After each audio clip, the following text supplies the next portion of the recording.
Aqui estamos dando continuidade à leitura do livro Voo da Esperança, inspirado pelo espírito de Alberto Santos Dumont, pelo médium Voine Figner Sachetin. Capítulo 20. A violência da tempestade.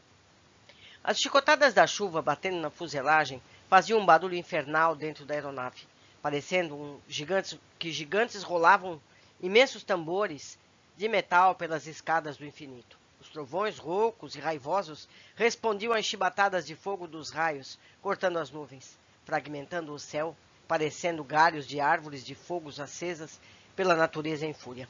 Juntando-se à violência dos elementos, o vento empurrava a máquina com suas turbinas moçantes, jogando-a de um lado para o outro, como se fosse um barquinho de papel navegando num lago furioso.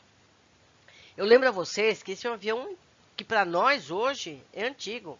É um avião de mais de 50 anos atrás dos dias de hoje, certo?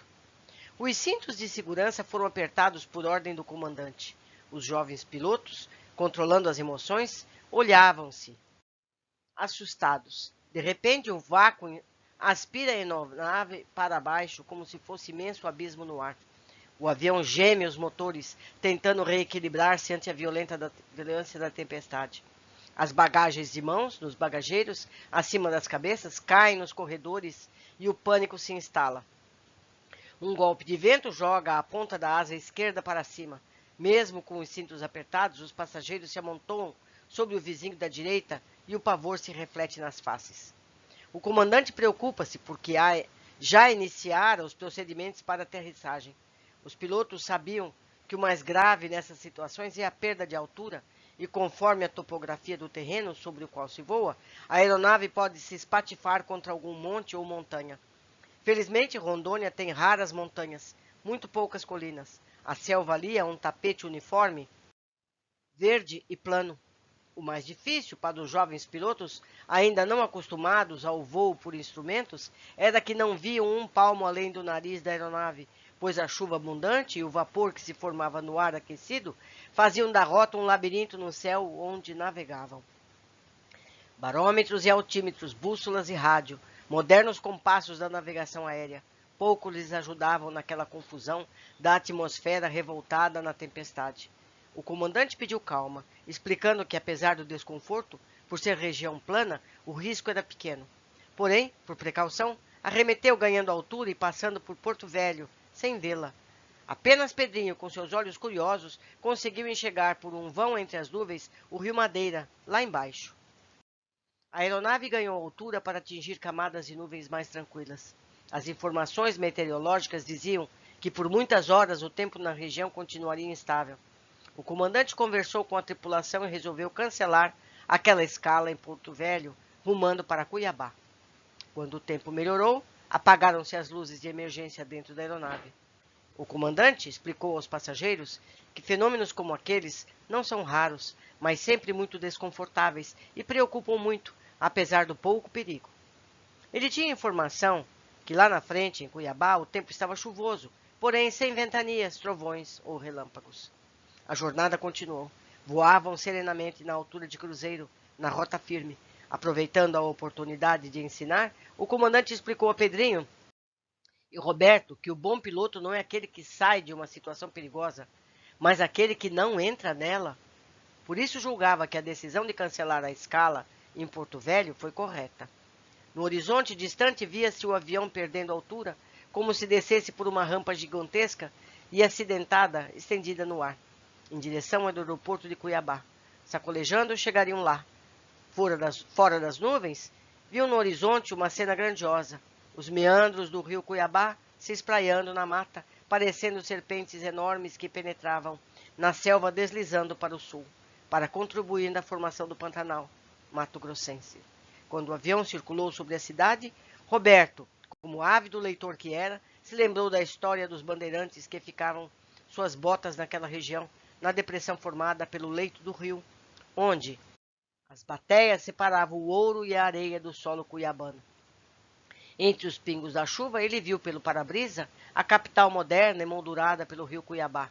Os edifícios lançavam-se aos céus inspirados no amor ao trabalho. Conforme a aeronave perdia altura, Buscando a pista do aeroporto, ele notou a diferença entre a cidade histórica e as construções modernas ao redor. Ouviam-se os ruídos do trem de pouso se abrindo, os flaps aerodinâmicos levantando-se das asas e o ruído dos reversores das turbinas freando a máquina prateada. Quando os reversores se soltaram, a aeronave parou de vibrar e deslizou suave na pista, procurando os portões de desembarque. Ao parar, o comandante experiente pediu para Pedrinho e Roberto examinarem a fuselagem. Ele tinha quase certeza, pela violência dos ruídos da ventania, que alguma parte do corpo do avião deveria estar danificada. Eles desceram pela escada antes dos passageiros. De fato, na traseira da fuselagem, do lado esquerdo, acima da cauda, havia um amassado no alumínio com mais de 2 metros de comprimento, por 60 centímetros de largura. Felizmente, as partes vitais, como o leme e a cauda, não foram atingidos. Relataram ao comandante os seus achados, opinando que não havia perigo de continuar o voo. Técnicos da companhia aérea em Cuiabá foram consultados. Os passageiros desembarcaram, a aeronave foi minuciosamente examinada. Não havia problema para o prosseguimento do voo. O tempo perdido na pesquisa foi compensado pela passagem sem escala por Porto Velho. Os passageiros que deveriam desembarcar na capital de Rondônia seriam transferidos para outro voo que vinha de Campo Grande. Os moços, naquela ocasião, tiveram seu batismo de fogo, ou de água e vento, conforme brincou Roberto. Vinham acumulando experiências com as horas de voo. Todos reembarcaram, o comandante explicou aos passageiros que voariam sem problemas até Campo Grande e São Paulo. A decolagem, apesar de pista úmida, foi normal. Ultrapassaram as nuvens de chuva, que foram diminuindo. Agora voavam tranquilos e logo chegaram à imaginária rampa de descida. Atravessando as nuvens chuvosas, com muitos solavancos, aproximaram-se da bela capital de Mato Grosso do Sul, Campo Grande.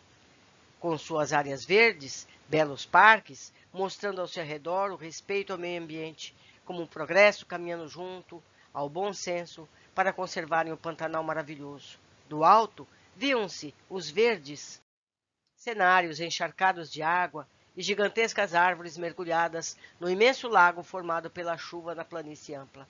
Pela beleza daquele cenário, os para-brisas da aeronave transformaram-se em tela deslumbrante, como nenhuma outra que Deus criou na terra. No pouso tranquilo, tocaram o solo. Logo mais, com a troca de passageiros, dão um novo salto aos céus até Brasília. O tempo melhorou, o comandante observava o comportamento dos moços e deixava o comando nas mãos de Roberto, enquanto a máquina deslizava tranquila pelos céus do Brasil Central. Enquanto as turbinas empurravam a aeronave através das nuvens, o jovem Pedrinho ia pensando na beleza da profissão de piloto, na contribuição que ele poderia oferecer a um país de dimensões continentais como o Brasil.